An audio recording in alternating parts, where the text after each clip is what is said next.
ఈ హారర్ ఇలాంటివన్నీ చేశారు. మళ్ళీ మొత్తానికి మనకు కావాల్సిన ఫ్యామిలీ ఎంటర్టైన్మెంట్కి వచ్చారు.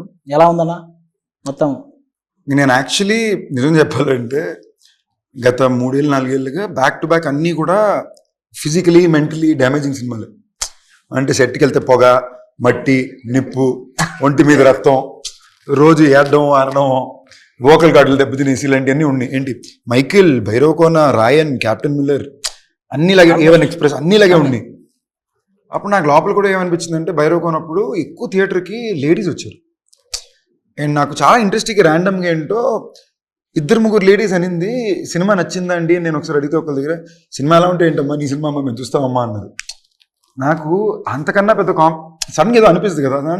సరే పాపం అందరూ ఎప్పుడు చూసినా కూడా వెంకటాద్రి ఎక్స్ప్రెస్ లాంటి ఒక సినిమా చేయి అంటున్నారు.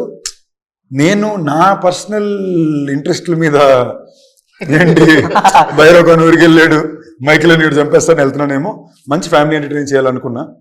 నేను అనుకున్న టైంకి యూనివర్సే కుదించినట్టు, దేవుడు కుదించినట్టు కరెక్ట్గా మళ్ళీ ప్రసన్న త్రినాథ్ గారు వచ్చారు. ఐ వాజ్ లైక్ ఓకే, ఇంతకన్నా పర్ఫెక్ట్